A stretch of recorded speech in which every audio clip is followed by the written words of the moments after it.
కీర్తనల గ్రంథం 92వ కీర్తన. యెహోవాను స్తుతించుట మంచిది, మహోన్నతుడా నీ నామము కీర్తించుట మంచిది. జాగ్రత్తగా విందాం. ఇక్కడ కీర్తనాకారుడు అంటున్నాడు, యెహోవాను స్తుతించుట మంచిది అంటే దేవుణ్ణి స్తుతించడం మంచిది. లోకంలో మనం చాలా మంచిది మంచిది అని పిలుస్తూ ఉంటాం. పలానా వస్తువును కొనుక్కునేటప్పుడు ఇది చాలా మంచిది అంటాం. మంచిది కాబట్టి మనం తీసుకుంటాం. ఒకవేళ దాంట్లో ఏదైనా లోపం ఉంటే గనక ఇది మంచిది కాదు అని పక్కన పెట్టేస్తాం.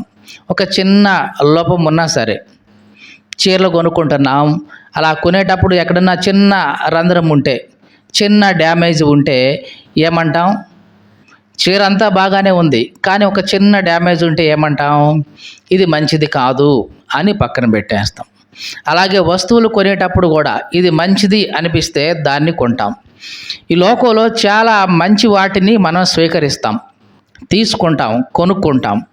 అయితే ఇక్కడ కీర్తనాకారుడు అంటున్నాడు, యెహోవాను స్తుతించటం మంచిది. మరి మంచిది తీసుకోవాలా వద్దా?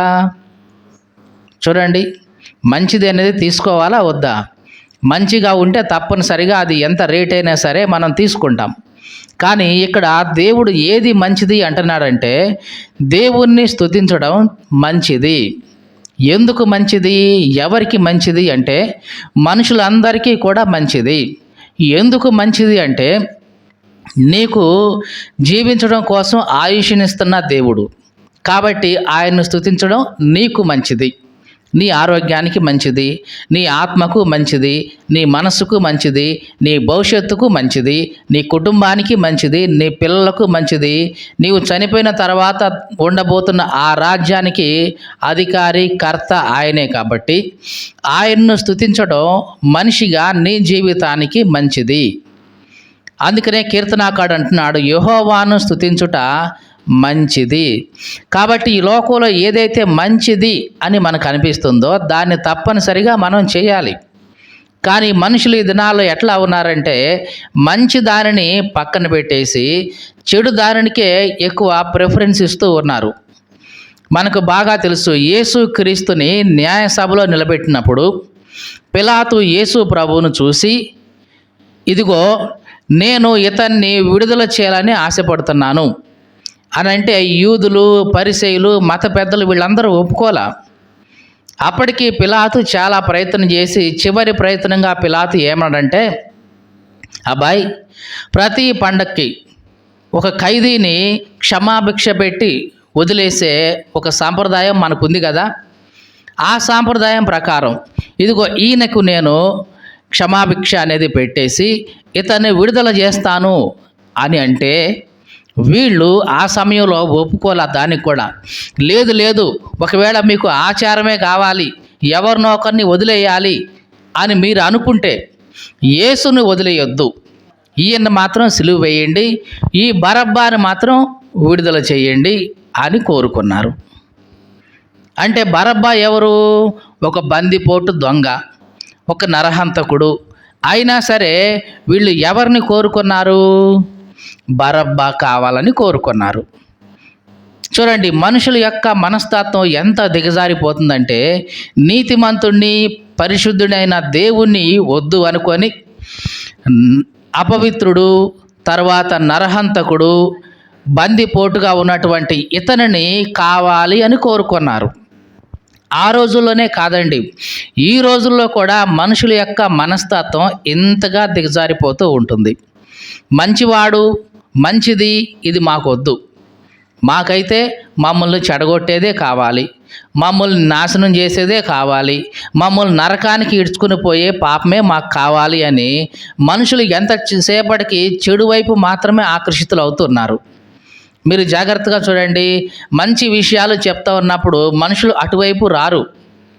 కానీ చెడ్డ విషయాల గురించి బోధిస్తున్నప్పుడు, చెడ్డ విషయాల గురించి చెప్తున్నప్పుడు మనుషులు తండోపతండాలుగా అటు వెళుతూ ఉంటారు, గుంపులు గుంపులుగా వెళ్తుంటారు. ఎందుకంటే అక్కడ వాళ్ళకి ఇష్టమైంది అక్కడ కనపడతా ఉంది.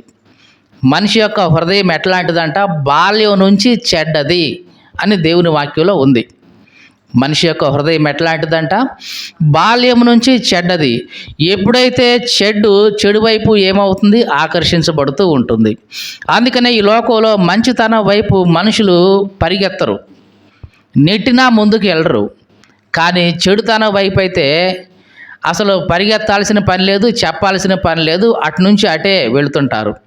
ఇది ఎట్లాంటిదంటే బెల్లం చుట్టూ ఈగలు ముసిరినట్టుగా, తెలియకుండానే మనకి ఏమంటాం, రాబందులు ఎక్కడో శవం యొక్క వాసన కనిపెట్టేసి ఆ శవం మీదకి వచ్చి ఆ శవాన్ని పీక్కు తింటాయి. వాటికి ఎవరు ఇన్ఫర్మేషన్ ఇవ్వరు, పలానా చోట శవం ఉంది, మీరు వెళ్ళి తినండి అని ఎవరు ఏమీ చెప్పరు. కానీ ఆ వాసనని పసిగట్టి అవి వచ్చేస్తాయి రాబందులు. అలాగే మనిషి ఆ చెడుగు యొక్క వాసనను పసిగట్టి వెంటనే ఆ చోటికి వెళ్తాడు. మంచితనం అనేది మనుషులకి గిట్టట్లా ఈ రోజుల్లో. కానీ ఇక్కడ కీర్తనాకారుడు అంటున్నాడు, మంచిది ఎంచుకోండి, యెహోవాను స్తుతించడం మంచిది, కాబట్టి దాన్ని తీసుకో, అంటే దేవుణ్ణి స్తుతించడం నేర్చుకో అని చెప్తున్నాడు. ఈ కీర్తన రాసింది ఎవరో తెలియదు, కానీ విశ్రాంతి దినానికి తగిన కీర్తన అని రాయబడి ఉంది. నిజానికి కీర్తన రాసింది ఎవరో మనకు తెలియదు. ఒక మాటలో చెప్పాలంటే అనామక కీర్తన, అన్నౌన్ సామ్ అని పిలుస్తున్నాం. అంటే ఈ రాసిన వ్యక్తి ఎవరో తెలియదు, కానీ ఇతడు మనకందరికీ ఒక మంచి విషయాన్ని చెప్తున్నాడు. ఏమిటి అంటే, అబ్బాయి, దేవుణ్ణి స్తుతించడం నీకు చాలా మంచిది, నీ మనసుకు మంచిది, నీ ఆరోగ్యానికి మంచిది, అన్నిటికంటే మించి నీ ఆత్మకు మంచిది. కాబట్టి దేవుణ్ణి స్తుతించడం అనేది మనిషిగా మనకు చాలా మంచిది.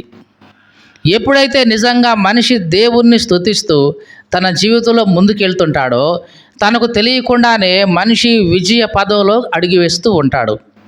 అంటే అతను తలపెడుతున్న ప్రతి కార్యం కూడా సఫలమవుతూ ఉంటుంది, చేసే ప్రతి పని కూడా విజయవంతం అవుతూ ఉంటుంది.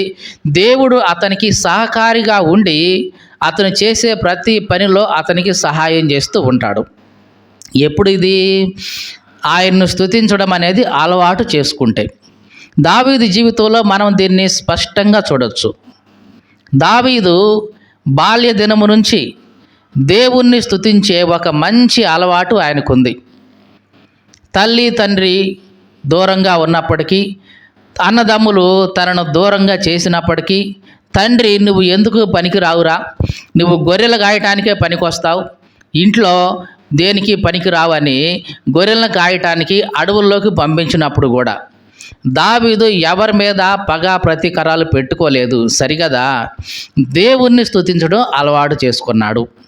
ఇదే దావీదుని భవిష్యత్తులో రాజుగా చేసింది. మీకు తెలుసా అండి, దావీదుని తండ్రి నువ్వు ఎందుకు పనికిరావు అనుకొని అడవుల్లోకి గొర్రెలు గాయటానికి పంపించాడు. అది కూడా ఎంతమందిని? ఒక్కడనే. దావీదు తండ్రికి ఎంతమంది కొడుకులు? దావీదు కాకుండానే ఇంకా 7 అన్నదమ్ములు ఉన్నారు. మరి ఆ 7 అన్నదమ్ముల్లో ఎవరినో ఒకళ్ళని జత చేసి పంపించవచ్చు కదా దావీదుతో. పంపించాలా వద్దా? ఒక్కడే పోతున్నాడు, మరి వీడికి ఏమన్నా అవుద్దేమో అని కనీసం ఆలోచన కూడా లేదు తండ్రికి. వీడు ఏమైపోతే నాకేంటి? పైగా ఎక్కడ గాయాలి? గొర్రెలు అడవుల్లో గాయాలి. మరి అడవుల్లో క్రూర జంతువులు ఉంటాయి, పులులు, సింహాలు, ఎలుగుబంట్లు, విషసర్పాలు ఇవన్నీ ఉంటాయి. మరి వీడు ఒక్కడే పోతే ఎట్లాగా, వీడికి ఏమైనా కలిగితే ఏంటి అని ఇట్లాంటి ఆలోచన తండ్రికి లేనే లేదు. వీడు ఏమైపోతే నాకేంటి, బ్రతికితే బ్రతుకుతాడు, చస్తే చస్తాడు, నాకేమీ అవసరం లేదు అని దావీదుని గొర్రెలు గాయటానికి పంపించేశాడు. దావీదు ఇవేమీ కూడా మనసులో ఉంచుకోలేదు. నా తండ్రి నన్ను ఇట్లా సపరేట్ చేశాడే, నా అన్నదమ్ములు నన్ను ఇట్లా వేరుగా చూస్తున్నారే, ఇట్లాంటివేమీ దావీదు మనసులో లేవు. కానీ దావీదు ఒకటి మాత్రం చేసేవాడు. ఏం చేసేవాడంటే, చక్కగా గొర్రెలను గాస్తూ ఒక చిన్న సితారా ఒకటి తయారు చేసుకొని, హార్ప్ లాంటిది, హార్ప్ అంటాం, దాన్ని చక్కగా మీటుకుంటూ దేవుణ్ణి స్తుతించడం అలవాటు చేసుకున్నాడు, దేవుణ్ణి కీర్తించడం అలవాటు చేసుకున్నాడు. నిజంగా అది దావీదుకి మంచిది అయ్యింది. అవునా కాదా? బాల్యం నుంచి దావీదు దేవుణ్ణి స్తుతించడం ఒక అలవాటుగా చేసుకున్నాడు. అదే దావీదుని దేవునికి హృదయానుసారమైన వ్యక్తిగా చేసింది. చివరికి ఒకానొక సమయం వచ్చింది. ఆనాడు సౌలుని రాజుగా చేశాడు దేవుడు.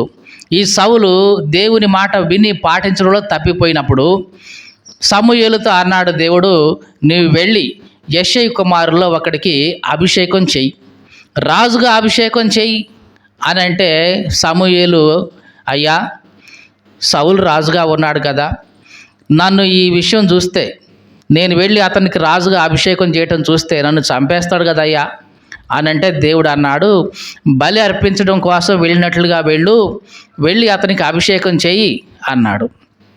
సరే అని సమూయేలు బయలుదేరి వచ్చేస్తున్నాడు. ఏది దావీదు తండ్రి ఉన్న ఊరికి వచ్చేస్తే ఇక్కడ అంతా హడావిడిగా ఉంటుంది. ఎందుకంటే ఆ దినం సమూయేలు బయలుదేరుతున్నాడంటే చాలా హడావిడిగా ఉండేది. అట్లాగా హడావిడిగా సమూయేలు వస్తూ ఉంటే ఈ యెష్షయి ఇంటికి వెళ్ళగానే అతను భయపడిపోయాడు. సమూయేలు ఏంటి నా ఇంటికి రావటం ఏంటి అనుకొని, అయ్యా క్షేమంగానే వస్తున్నావా, సమాధానంగానే వస్తున్నావా అని అంటే సమూయేలు, అబ్బాయి సమాధానంగానే వస్తున్నాను, ఏమీ భయపడాల్సిన పని లేదు, మీరందరూ కూడా మీ కుటుంబీకులందరూ కూడా రండి, మీ అందరితో కలిసి ఏదేనో దేవునికి మనం బలి అర్పించుదాం అని బలిపీఠం సిద్ధం చేసి బలి అర్పించేసి ఒక్కొక్కడిని నీ కొడుకులందరినీ పిలువు అన్నాడు. పెద్దోడు కనపడ్డాడు. పెద్దోడు రాగానే అనుకున్నాడు సమూయేలు, భలే ఎత్తున్నాడు, భలే లావున్నాడు, రాజు అంటే ఎట్లా ఉండాలి, దేవుడు బాగానే కోరుకున్నాడులే అనుకున్నాడు. వెంటనే దేవుడు అన్నాడు, అబ్బాయి అతని ఎత్తును చూసి అతను లావును చూసి నువ్వు మోసపోవద్దు, పై రూపాన్ని నువ్వు లక్ష్య పెట్టొద్దు, నేను పై రూపాన్ని చూసేవాడిని కాదు, హృదయాన్ని చూసేవాడిని, ఇతడు పనికిరాడు, పక్కన పెట్టేసే అన్నాడు. మళ్ళీ రెండో వాడిని పిలిచాడు. రెండో వాడిని పిలవగానే వాడు కూడా పర్వాలేదు బాగానే ఉన్నాడు, ఎత్తు లావు అజం అంతా బాగా ఉంది, పర్లేదు ఇతను కూడా బాగానే ఉన్నాడని అభిషేకం చేయబోయాడు సమూయేలు. అబ్బాయి ఆగు, ఇతను కూడా నాకు అవసరం లేదు, పక్కన పెట్టేసే అన్నాడు. ఇట్లాగా కొడుకులందరినీ 7 పిలిపించాడు. దేవుడు అన్నాడు, ఈ 7 నేను ఎవరిని కోరుకోవాలా. సమూయేలుకి ఏం అర్థం కావట్లా. ఉన్న 7 కొడుకుల్ని తీసుకొచ్చి ఎదురుగా పెడితే దేవుడు ఎవరిని కోరుకోలేదు, పైగా యెష్షయి కొడుక్కి నువ్వు అభిషేకం చేయాలన్నాడు, ఈ 7 లేరు అయిపోయారు అని యెష్షయిని పిలిచాడు. అబ్బాయి యెష్షయి ఇట్రా అన్న. ఏంటండి అంటే, నీ కొడుకులు అందరు ఇక్కడ ఉన్నారా అని అనగానే యెష్షయికి అప్పుడు అర్థమైంది. అంటే చిన్నోడి గురించి మాట్లాడుతున్నాడు, కడపటి వాడి గురించి మాట్లాడుతున్నాడు అని అర్థం. అయ్యాయా ఒక్కడు ఉన్నాడయ్యా కడసారోడు, వాడు అడవిలో గొర్రెలు కాస్తా ఉన్నాడయ్యా, పిలువు అతన్ని అన్నాడు. అతను వచ్చేంత వరకు తెలుగు బైబిల్లో ఏముంటుందంటే మనం కూర్చుందామని ఉంటుంది, కానీ ఇంగ్లీష్ బైబిల్లో ఏముంటుందంటే అతడు వచ్చేంత వరకు మనం కూర్చునేది లేదు అంటాడు. కూర్చోవడం అంటే ఆ దినాల్లో బలి అర్పించిన తర్వాత అందరూ భోజనానికి కూర్చుంటారు, అందరితో కలిసి భోజనం చేయటం కోసం. కానీ సమూయేలు అంటున్నాడు, దావీదు వచ్చి అభిషేకం పొందుకునేంత వరకు ఎవరు కూడా భోజనానికి కూర్చునేది లేదు, కూర్చోవద్దు ఎవరు అని కండిషన్ పెట్టాడు. అతను వచ్చేంత వరకు మనం కూర్చోవద్దు అన్నాడు, అంటే భోజనాలకు కూర్చునేది లేదు అన్నాడు. చివరిగా ఒక అతన్ని పంపించాడు అడవిలోకి, పోయి దావీదుని పట్టుకురారా అని. వీడు వెళ్ళాడు, గబగబా ఎటు తిరిగాడు, మొత్తానికైతే కనుగొన్నాడు, దావీదుని పట్టుకొచ్చేశాడు. దావీదు రాగానే దేవుడు వెంటనే సమూయేలుతన్నాడు, ఇదిగో ఇతడే నేను కోరుకున్నవాడు, నీవు లేచి అభిషేకం చేయి అన్నాడు. చూశారండి దేవుడు ఎంతగా చేశాడో దావీదు విషయంలో. ఇదంతా దేని వలన దావీదుకి ప్రాప్తించింది? దేవుణ్ణి స్తుతించే అలవాటు అతనికి ఉంది.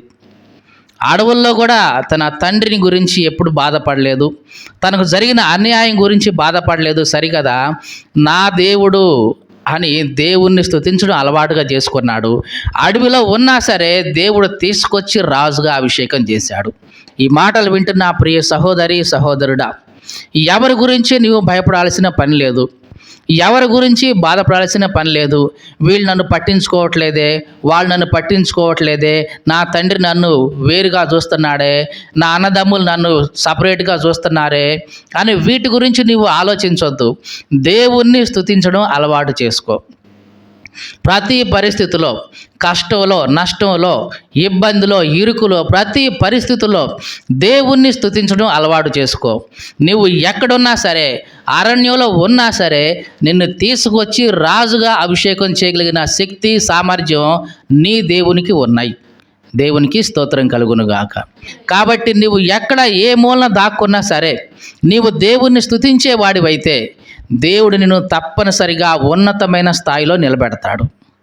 మీకు అర్థమైందండి? నువ్వు ఎక్కడైనా ఉండుగాక, ఏ పల్లెటూరులైనా ఉండు, ఏ మారుమూల ప్రాంతంలో ఉండు, నీవు దేవుణ్ణి స్తుతించే మనసు నీకు ఎప్పుడు ఉంటే నిన్ను ఎక్కడున్నా సరే తీసుకొచ్చి ఆయన నిలబెట్టి ఉన్నతమైన స్థానం నీకు ఇస్తాడు. ఎందుకంటే నీ హృదయాన్ని ఆయన చూస్తున్నాడు, నీ మనసుని ఆయన చూస్తున్నాడు. కాబట్టి దావీదు హృదయాన్ని దేవుడు చూశాడు.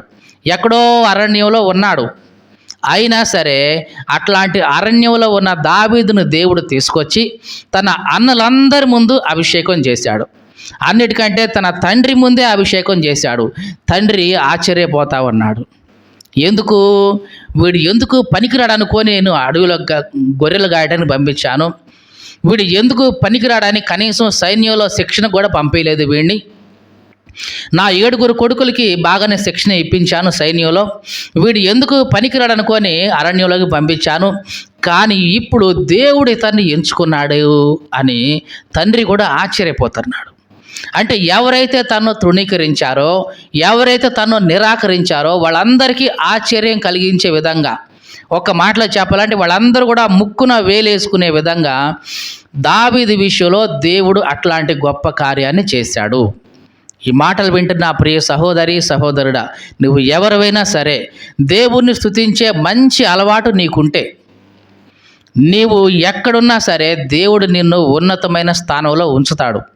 నిన్ను ఎవరైతే నిరాకరించారో, ఎవరైతే నిన్ను చీ అన్నారో, ఎవరైతే నిన్ను చా అని పిలిచారో, ఎవరైతే నీ ముఖం చూడటమే మాకు దురదృష్టం అని నిన్ను ఏసరించుకున్నారో వాళ్ళే ముక్కున వేలేసుకునే విధంగా, వాళ్ళే ఆశ్చర్యపోయే విధంగా దేవుడు నిన్ను పైకి లేవనెత్తుతాడు.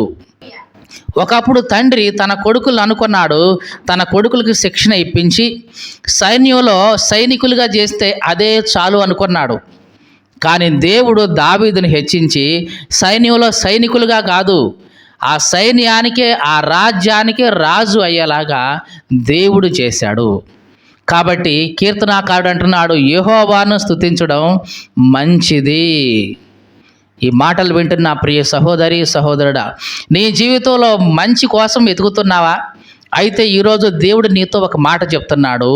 దేవుణ్ణి స్తుతించడం నీకు మంచిది, నీ భవిష్యత్తుకు మంచిది, నీ పిల్లల భవిష్యత్తుకు కూడా మంచిది. ఎందుకంటే నిన్ను బట్టి దేవుడు నీ పిల్లల విషయంలో గొప్ప కార్యాలు చేస్తాడు. మీకు తెలుసా అండి, దావీదును బట్టి దేవుడు సొలొమోనుని ఎంచుకున్నాడు, కోరుకున్నాడు. ఇదిగో నిన్ను బట్టి నేను సొలొమోనుని జ్ఞాపకం చేసుకుంటా. ఇదిగో నా సేవకుడిన దావీదు నిమిత్తం ఇదిగో ఈ పట్టణాన్ని కాపాడతా, ఈ రాజ్యాన్ని కాపాడతా అని ప్రతిసారి దావీదు నిమిత్తం అని దేవుడు చెప్పాడు.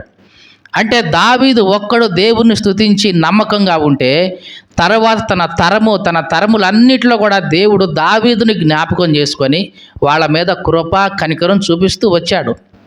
నీ జీవితంలో కూడా అండి, నీ ఒక్కడివి దేవుణ్ణి స్తుతిస్తూ దేవునికి నమ్మకంగా ఉంటే నిన్ను బట్టి నీ పిల్లల మీదకి, పిల్లల పిల్లల మీదకి, నీ వంశమంతటి మీదకి దేవుని యొక్క కృప, కనికరము, కాపుదల వస్తుందండి. అందుట్లో ఎటువంటి సందేహం లేదు. అందుకని ఇక్కడ కీర్తనాకారుడు అంటున్నాడు, యెహోవాను స్తుతించటం మంచిది.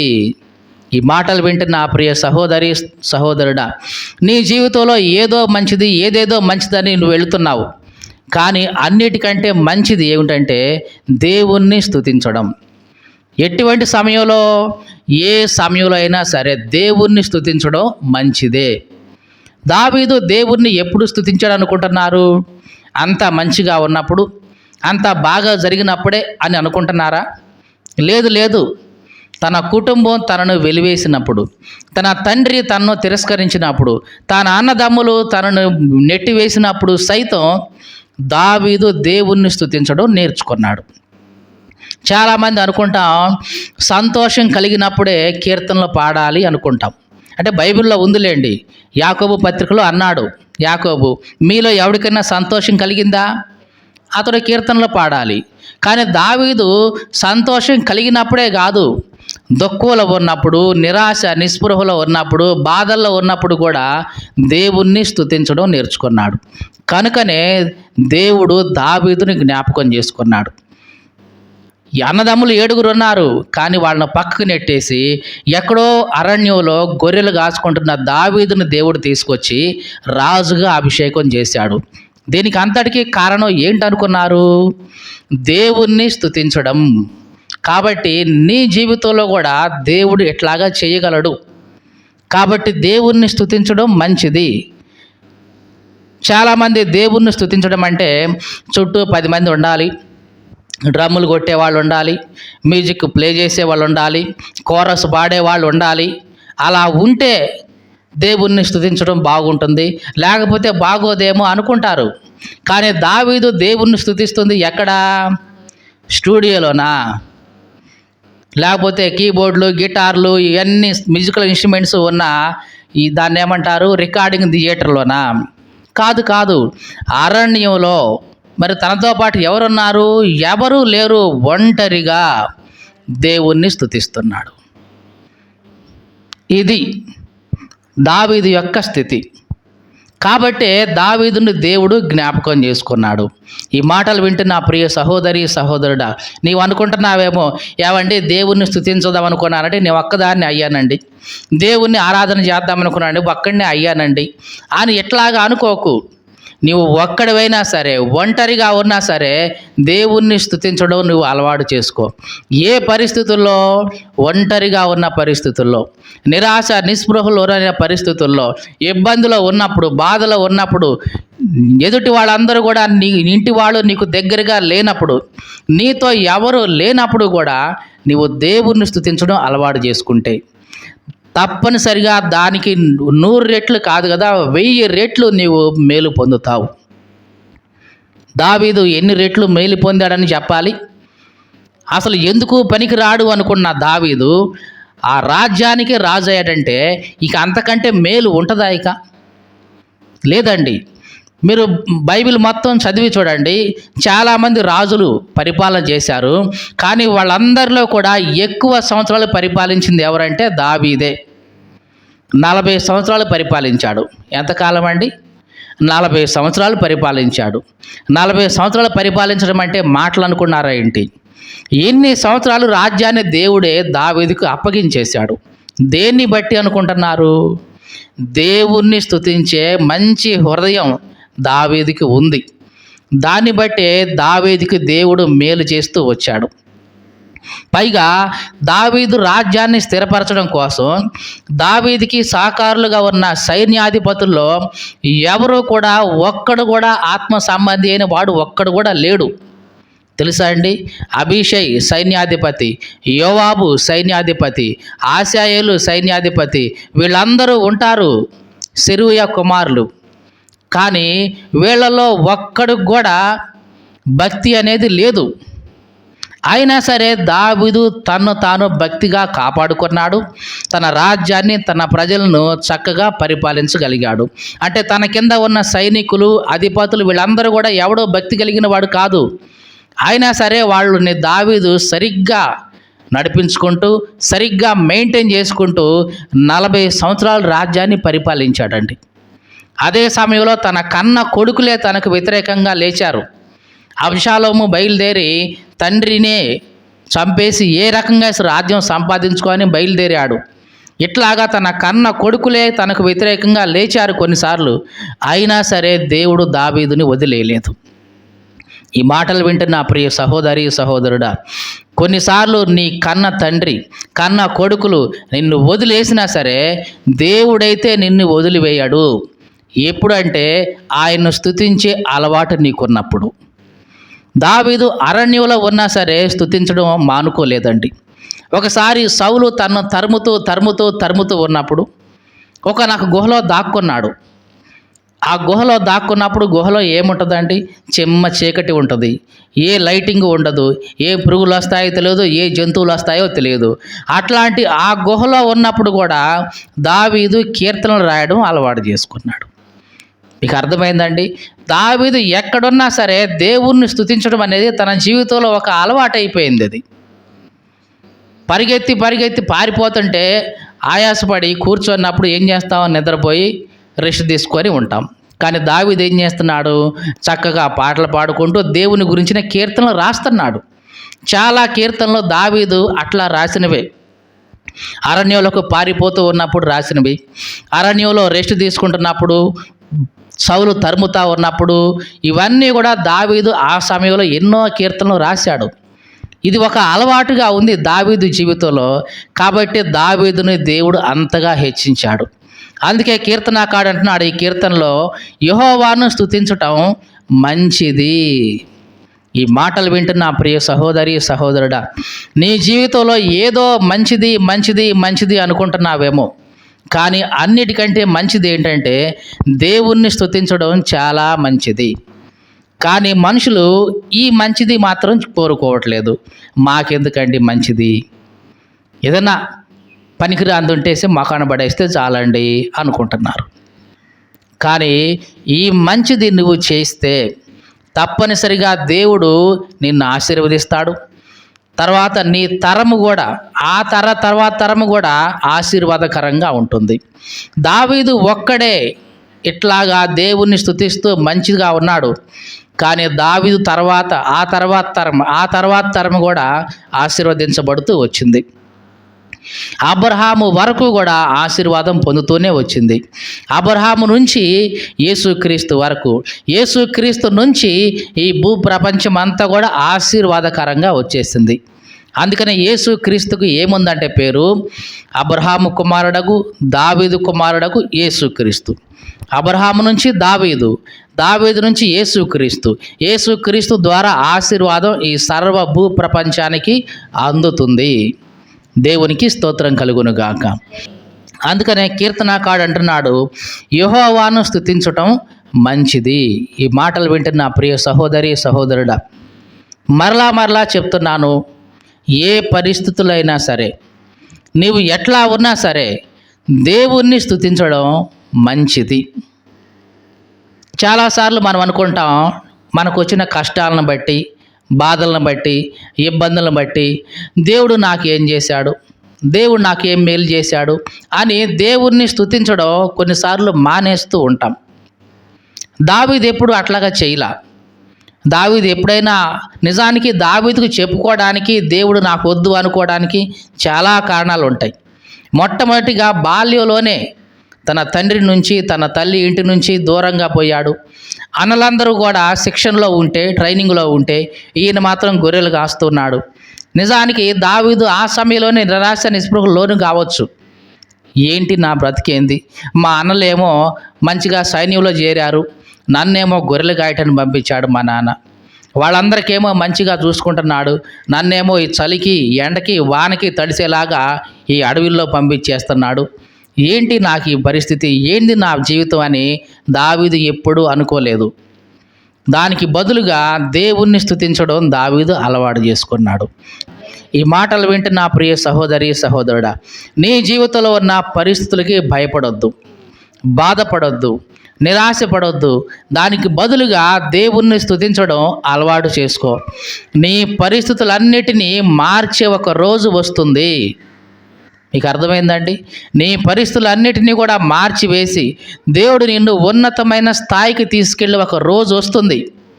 అప్పటి వరకు నీవు దేవుణ్ణి స్తుతిస్తూ ఉండు. దావీదు అట్లాగే చేశాడు. చదువుదాము ఆ వచనంలో, యెహోవాను స్తుతించుట మంచిది, మహోన్నతుడా నీ నామము కీర్తించుట మంచిది. ఉదయమున నీ కృపను, ప్రతి రాత్రి నీ విశ్వాస్యతను 10 తంతుల స్వరమండలముతోను గంభీర ధ్వని గల సితారాతోను ప్రచురించుట మంచిది. మంచిది అని దేని గురించి చెప్తున్నాడు? దేవుణ్ణి స్తుతించడం, ఆయన్ని కీర్తించడం, ఆయన పాడటం, కొనియాడటం ఇదే మంచిది అని చెప్తున్నాడు కీర్తనాకారుడు. ఏమంటున్నాడు 2వ వచనంలో? మహోన్నతుడా, నీ నామ కీర్తించటం మంచిది, ఉదయాన నీ కృపను, ప్రతి రాత్రి నీ విశ్వాస్యతను. దేంతోనంట? 10 తంతుల స్వరమండలం అంట. స్వరమండలం ఉంది, దానికి ఎన్ని తంతులు ఉన్నాయంట? 10 తంతులు. మీకు తెలుసా అండి? వీణ, దానికి ఎన్ని ఉంటాయి తంతులు? తంతులు అంటే ఇక్కడ స్ట్రింగ్స్, తీగలు. వీణకు ఎన్ని తీగలు ఉంటాయి? 4 తీగలే ఉంటాయి. మరి గిటారు ఎప్పుడైనా ఆలోచించారా? గిటారుకి ఎన్ని తీగలు ఉంటాయో? 6 తీగలు ఉంటాయి. అంటే 6 తంతులు ఉంటాయి. అంటే 4 తీగలు ఉన్న వీణే మంచి సౌండ్ ఇస్తుంది, మంచి నాదం చేస్తుంది. ఆ వీణ సౌండ్ విన్నప్పుడు కళ్ళు మూసుకొని తన్మయత్వంతో మనమే మర్చిపోతున్నాం. అలాగే గిటారు కూడా ప్లే చేస్తున్నప్పుడు దానికి ఎన్ని స్ట్రింగ్స్ ఉంటాయి అన్నాం? గిటారుకు 6 ఉంటాయి. ఈ 6 తీగలను ప్లే చేస్తూ మనం వెళ్తున్నప్పుడు మనకి చాలా సంతృప్తి కలుగుతుంటుంది, మనసుకు ఆనందం, ఉల్లాసం కలుగుతుంటుంది. వీణకి ఎన్ని తంతులు ఉంటాయి? 4. గిటారుకి ఎన్ని తంతులు ఉంటాయి? 6. కానీ ఇక్కడ ఇన్స్ట్రుమెంట్ గురించి చెప్తున్నాడు, స్వరమండలం. దీనికి ఎన్ని తంతులు ఉంటాయంట? 10 తంతులు ఉంటాయి. 4 తంతులు 6 తంతులు ఉన్నటువంటి ఆ వీణ, గిటారు నుంచే వచ్చే సంగీతం మనకు అంత ఇంపుగా ఉంటే, ఇక 10 తంతులు ఉంటే ఇంకెంత బాగా ఉంటుందో ఆ సౌండ్, ఆ ధ్వని. అట్లాంటి 10 తంతులు ఉన్న స్వరమండలం తీసుకొని అబ్బాయి మనస్ఫూర్తిగా, హృదయపూర్వకంగా దేవుణ్ణి స్తుతించడం చాలా మంచిది. గంభీర ధ్వని గల సితారాతో దేవుణ్ణి స్తుతించడం నీకు చాలా మంచిది. అంటే నీ మనసు, నీ హృదయం, నీ ఆలోచన ఇవన్నీ కూడా కేంద్రీకరించి దేవుణ్ణి స్తుతించడం చాలా మంచిది అని చెప్తున్నాడు. ఇది నిజంగా దేవుణ్ణి స్తుతించడం. ఇట్లాగా దేవుణ్ణి స్తుతించడం చాలా మంచిదండి. మీకు తెలుసా అండి? నిజంగా దేవుణ్ణి నీవు కళ్ళు మూసుకొని నీ హృదయం, నీ మనసు, నీ తలంపులు, నీ శరీరం ఇవన్నీ ఉపయోగించి దేవుడి మీద తప్ప ఇక దేని మీద నీకు ధ్యాస లేకుండా నీవు దేవుణ్ణి స్తుతించినప్పుడు, ఆయన ఆరాధన చేసినప్పుడు నీకు తెలియకుండానే నువ్వు ఈ లోకం నుంచి వేరే కొత్త లోకానికి వెళ్ళిపోతావు. నీ కష్టాలు, నష్టాలు, బాధలు, ఇబ్బందులు, ఇరుకులు, ఇబ్బందులు ఇవేవి నీకు ఆ సమయంలో గుర్తురావు కదా. నీ ఒక క్రొత్త ప్రపంచంలోనికి వెళ్ళి వచ్చినట్లుగా అనిపిస్తుంది. నీ జీవితంలో ఉన్న స్ట్రెస్ అంటాం కదా, ఒత్తిడి, ప్రెజరు ఇవేమి ఉండవండి. ఒక్క మాటలో చెప్పాలంటే నీ మనస్సు, నీ శరీరం, నీ ఆత్మ అన్నీ ఆరోగ్యంగా ఉంటాయి. ఇది చాలా మంచిదండి, చాలా మంచిది. కానీ ఈ దినాల్లో దేవుని స్తుతించడం అంటే ఎట్లా చేస్తున్నారంటే, స్పీకర్ ఇచ్చి పాడమ్మా అంటే ఆమెకు వచ్చింది 2-3 ముక్కలు పాడేసి వదిలేస్తారు. కానీ అది కాదు. నీ హృదయం అంతా కూడా దేవుని స్తుతించడం కోసం వాడాలి. నీ శరీరం, నీ ఆలోచన ఇవన్నీ కూడా ఒక మాటలో చెప్పాలంటే నిన్ను నీవే దేవుణ్ణి స్తుతించుకునే విధంగా ఉండాలి. మనకైతే ఇక్కడ తెలుగు వాళ్ళు పాటలు పాడేటప్పుడు అసలు ఏమీ కదలరు, ఇట్లాగే విగ్రహంలాగా ఉంటారు, అట్లాగే పాడుతుంటారు. కానీ కొంతమంది ఫారినర్స్ చూడండి, ఇంగ్లీష్ వాళ్ళు పాడుతూ ఉండగానే వాళ్ళ శరీరాలు ఊగిపోతూ ఉంటాయి. అదేదో ఊగాలని ఉద్దేశంతో కాదు వాళ్ళు ఊగేది. మీకు అర్థమైందా అండి? మనోళ్ళు ఇట్లా నిల్చొని ఇట్లాగే ఉంటారు, కదలను కూడా కదలరు. కానీ వాళ్ళు పాటలు పాడేటప్పుడు, దేవుని స్తుతించేటప్పుడు వాళ్ళకు తెలియకుండానే ఇట్లాగా చప్పట్లు కొడుతూ వాళ్ళ శరీరం కూడా కలిసిపోతుంది దేవుణ్ణి స్తుతించడంలో. అలాగ చేసినప్పుడు నిజంగా వాళ్ళ మనస్సు, వాళ్ళ శరీరం, వాళ్ళ ఆత్మ చాలా ఫలవంతంగా ఉంటాయి. వాళ్ళు మందిరంలో నుంచి బయటికి వెళ్ళినప్పుడు ఒక హాస్పిటల్లో నుంచి మంచి ట్రీట్మెంట్ తీసుకొని ఆరోగ్యంగా ఎట్లాగా ఒక పేషెంట్ బయటికి వెళ్తాడో వీళ్ళు అంత సంతృప్తిగా వాళ్ళు మందిరంలో నుంచి వెళ్తారు. ఉండేది కొద్ది సమయమైనా మంచి సంతృప్తిగా వాళ్ళు బయటికి వెళ్తాడు. దేవునికి స్తోత్రం కలుగును గాక. అందుకనే ఇక్కడ కీర్తనాకారుడు అంటున్నాడు, దేవుణ్ణి స్తుతించడం చాలా మంచిది. మీకు తెలుసా అండి? నువ్వు ఎప్పుడైనా నీ ఇంట్లో ఉండి కానీ గొంతెత్తి గట్టిగా దేవుణ్ణి స్తుతించు, నీకు ఎంత ప్రశాంతంగా ఉంటుందో అప్పుడు ఆలోచించు. ఒకవేళ నలుగురిలో పాడడం నాకు నామోషి అండి, నలుగురు పాడితే ఏమనుకుంటారు అండి, ఇంకా ఏమనుకుంటారో, అట్లా అనుకుంటారో, ఎట్లా అనుకుంటారో, ఇవన్నీ మొహమాటాలు కాసేపు పక్కన పెట్టేసి నీవు గట్టిగా నీ గొంతెత్తి, నీ స్వరం ఎత్తి, నీ శక్తిని అంతా ఉపయోగించి దేవుణ్ణి ఒక్కసారి కీర్తించి పాడి చూడు. ఎంత సంతృప్తి నీ జీవితంలో అనుభవిస్తావో నీకే అర్థమవుతుంది. అట్లాంటి సంతృప్తి నీకు వెన్ని వేలిచ్చినా సరే సరిపోదండి. అంత సంతృప్తి నీ శరీరానికి వస్తుంది, నీ మనసుకు వస్తుంది, నీ ఆత్మకు వస్తుంది. నీకు ఎంత సంతోషం అంటే అంత సంతోషం అనిపిస్తుంది. ఇదంతా దేని వలన జరుగుతుందంటే దేవుణ్ణి స్తుతించడంలో ఉన్న ఆనందం. అది దేవునికి స్తోత్రం కలుగునుగాక. అట్లాంటి కృప దేవుడు మనకందరికీ దయచేయునుగాక. ఆమేన్.